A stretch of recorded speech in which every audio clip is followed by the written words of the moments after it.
So I want to set the scene for you.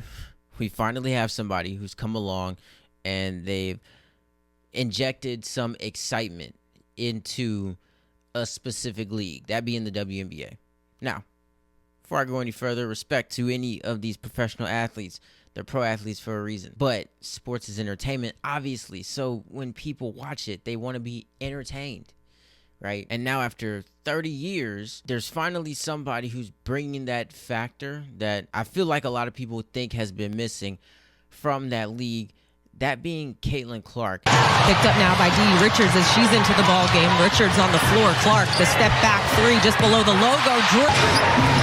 Clark pulls off that screen. Clark, pull up three. At one. Went up, showing out. Clark. Can do as a defender is not give it to her. Clark. Back-to-back triples for Caitlin-Clark. Last night's game, so today, really the first time they're seeing her. Isolation here for Mitchell. Clark, another one. Yeah, it's not just her. It's everybody who's coming with her. They're all entertaining. But she's the main attraction. And there's nothing wrong with that.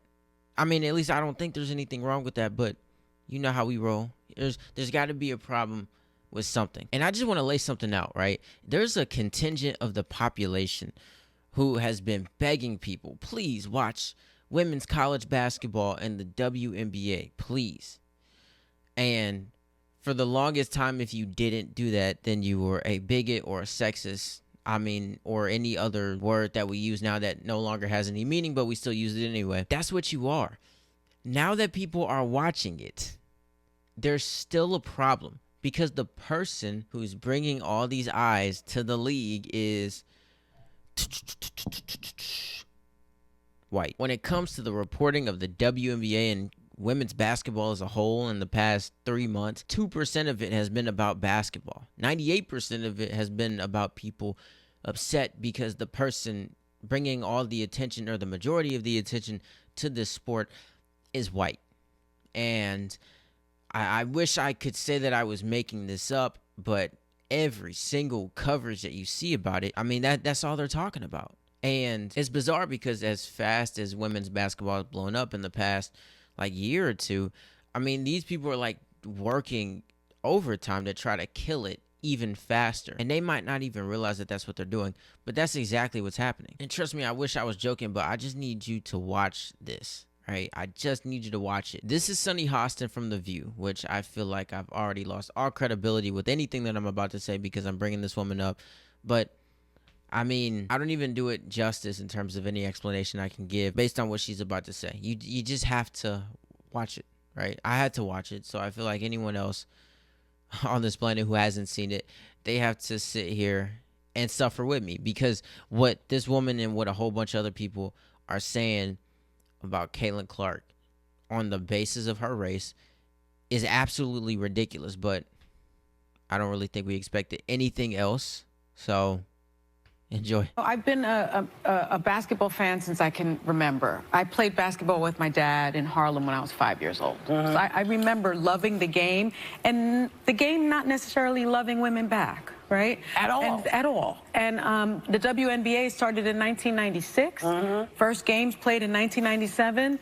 It's 2024, and we're just really now talking about it. And so if Caitlin-Clark is the vehicle that will bring this sport that I have loved so much and so long to little 5-year-old girls playing in Harlem, I say yes, bravo. I have no problem with that. With that being said, I do think... I have no problem with that. With that being said. Basically, she has a problem with it. I think that there is a thing called pretty privilege. There is a thing called white privilege. There is a thing called tall privilege. And we have to acknowledge that. And so part of it is about race, because if you think about the Brittany Griners of the world, you know, why did she have to go to play in Russia? Because they wouldn't pay her. Because they wouldn't pay her. Because they wouldn't pay, not because she was black, but because they didn't believe in the WNBA. This is part of my point. So now, you know, Caitlin-Clark is bringing this money, these sponsorships, we hope, into the league, and other players will benefit from it. But I do think that she is more relatable to more people because she's white, because she's attractive. And unfortunately, there still is that stigma of against the LGBTQ plus community. 70% of the WNBA is black. A third of the players are in the LGBTQ plus community. And we have to do something about that stigma in this country. I think that people have a problem with basketball playing women that are lesbians. Who cares? They are great athletes. Well, you can't tell a lesbian unless he tells you she's a lesbian. Well, it's not like you look over and go, oh, there's one. No, you don't know. They're pretty open in the league, and I'm happy that in they're the open league, in the league. yes, but So like half the stuff they say is absolutely crazy. Half the stuff I don't really understand. But points like this never fail to be made because people just wake up and then they're so miserable with their lives, or they've been poisoned by like these external influences that tell them how garbage their lives are if they are black, how hard they have it. Oh my goodness, how hard it must be to be on TV and make millions of dollars as a black person. And trust and believe, I'm not ignorant to issues of race. I've talked about it before, but going around in that circle is draining and it's tiring, and at some point it just becomes unnecessary and ridiculous. Because what we're talking about is we're talking about a woman who has broken every single record you can think of. When it comes to scoring, the amount of three-pointers that this woman has made, her breaking the scoring record for the women and the men, not just on her end, but in all of college basketball. In terms of the revenue that she's brought in, and the butts that she's put in seats.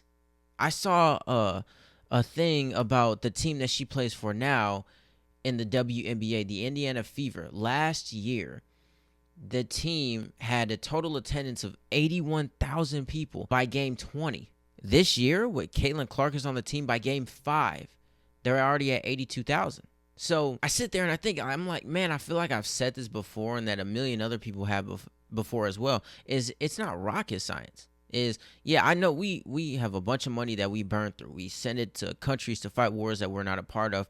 We fund a bunch of plans and bills that neither I or anybody else had a say so in. But when it comes to certain businesses and corporations that are outside the realm of American politics, well, money's not just falling from the sky in their lap and then they're just hoarding it all. Maybe some of them, but a lot of them, the money comes from the money that they bring in. And obviously, if you are at the helm of whatever business we're talking about, you're going to get the lion's share of those funds. And then everybody else, it will be dispersed based on what is brought in. Caitlin Clark being offered $5 million by Ice Cube when she got out of college and being offered a $20 million shoe deal, that's because she's bringing money in. So you talk about Brittany Griner, no offense, but outside of like super hardcore WNBA fans, most people, they either hadn't heard of Brittany Griner or they hadn't heard a lot about Brittany Griner until she got arrested in Russia. And then we put forth this plan to swap terrorist and then 2 draft picks to get her back. So you talking about that people wouldn't give her money and that she's got to go overseas to play. Well, that's not because they just like Caitlin Clark so much better. Because if you look at somebody like Angel Reese is black and she's getting paid too, right? She has so many different endorsements and a bunch of different things that she has her hands in because she was entertaining as well. But the thing about it is that people, they just have such a disdain for, I guess, the dynamic when it comes to the races of these two players, being that the black player isn't the one leading the charge. And it's like, who cares? Because if Angel Reese was the top dog, so to speak, we wouldn't be having this conversation about, oh my goodness, I can't believe it's a black girl who's leading the charge. Dog, the WNBA is predominantly black. They've been in the league for 30 years. And it's not like there hasn't been any other white people who have gotten into the league. It's been white people who have gotten into the league, and it still didn't blow up how it's blowing up like it is with Caitlin Clark in there. So all this thing about, oh my goodness, people are only watching it because she's white. It's like it's a bunch of famous WNBA players who have been white, and they did not amass this level of success and they did not garner this much attention to this league like she's doing. But you want to talk about race. Sports in this country, when it comes to basketball and football and even now baseball, a lot of the swag is coming from the black players and the other players of color. The WNBA has been a league for just about 30 years. Since it's been predominantly black, you've had a 30-year head start to get the league to where you want it to be at. And it's not there, right? Now people are tuning in. And it's okay to say that Clark's the reason for that. There should be no shame in that. But the amount of hate that I've seen this woman get, the amount of jealousy that I've seen being just exuded from a bunch of other people who are in this league or around this league, I don't understand. It's like, if she's doing well and she's bringing all this attention, that tide is going to raise everybody's ships. But if you're riddled with hate and jealousy, well then, I mean, that's extremely odd, because you're like shooting yourself in the foot, because you're so arrogant and you got so much pride to the point where you can't just be like, man, it's okay that it necessarily wasn't me who brought all this attention. But now that all these people are watching, I can show my athletic prowess. I can show everybody what I believe they've been missing. But no, I'm going to just complain and be mad at this girl. I done seen people body check this woman and go at her. And that's cool to a degree. You know, it's sports. I'm not saying bow down to her, let her freaking make every shot. But it's clear that people are gunning for her because they got some animosity, which is the weirdest thing ever, because it's like, you're going to benefit from this. But people just been hating. Like, I saw something from Jamel Hill. She said something crazy.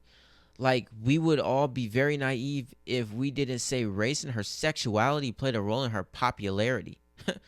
Like, that's insane. But then I see that and I'm like, okay, let me break it down for a second, right? Is you were mad when people weren't watching it. Everyone's a bigot and they're a sexist and they're probably racist and whatever other ism or phobia word that you want to use. Now that people are watching it, you're mad because they've been drawn into the league by someone who is, by some people's standards, the wrong skin color. Guess what? These same people, these same social justice warriors, are gonna be mad if people start to not watch the game anymore because they're so off-put by all of this political talk about the game when almost nothing about it has to do anything with basketball. I was expecting people to be excited. It's like, holy crap, more people watched the women's national championship game on the college side than they did the men's. And holy crap, people are actually watching the WNBA like during the season. They're not just watching the finals. And these sports shows are actually talking about it. And it's like, that's how it should be. You shouldn't just do it. You shouldn't just watch it. You shouldn't just talk about it just simply because they're pro athletes. If they produce a good product, that's when you should talk about it, because then that shows the level of respect that you have for these people. If you just do it just because they're women or just because they're athletes, at least from where I'm sitting, that looks like pity. And it's like, well, why would you want that? Why would you want to talk about something that most don't find entertaining? Now that it's entertaining because old girl is pulling up from 40, it's actually entertaining because the women coming in have a bit of personality that's expanded to a large audience, and there's like storylines to follow and stuff like that, and like a whole bunch of other stuff. But it's like the bottom line, regardless, is that it's entertaining. So why can't we just leave it at that? Why you gotta ruin it as it's just getting good? It's like this is better because it's sustainable. If you want to guilt trip people into watching the league just because they're women or because they're pro athletes, they're going to burn out after 3 weeks, because it's like, well, I don't enjoy it. I've just been called a bigot so much and I don't want to go through that anymore. So fine, I'll watch it. Or I don't want to be called a sexist anymore. So fine, I'll talk about it on my show. But when they're not being entertained, it's like, well, then they're going to be off put by it. So why not? Right? Like, why not be happy that it's organically growing? And why not prop up the person who's making that happen instead of tearing her down because she's white? And I'm like, dog, y'all these will be the first people in line to cry racism if the script was flipped and Angel Reese was the head honcho of this mug and people were going at her because she's black. It's like clockwork every time, but man, it's going well. So just enjoy it, right? These women are balling, and it's enjoyable and it's exciting to watch. Not everything needs to have some racial angle to it. Like, I'm sitting there and I'm like, man, you got people writing 5-page papers on like the racial component of the WNBA, and I'm just sitting there like, oh my goodness, who cares, dog? Like, who cares? But for them same people writing their college essays on the racial issues and the tension within the WNBA, dog, do not be crying or complaining if you turn some people off, because at the end of the day, it's entertainment. People want to be entertained. Just watch basketball. Enjoy good basketball because it's going on right now. It's so much going on that's good. Focus on that. Just stop making everything about race, because it's not. It's not. Be happy for these people. They're making it enjoyable to watch. Leave it at that. Something to think about.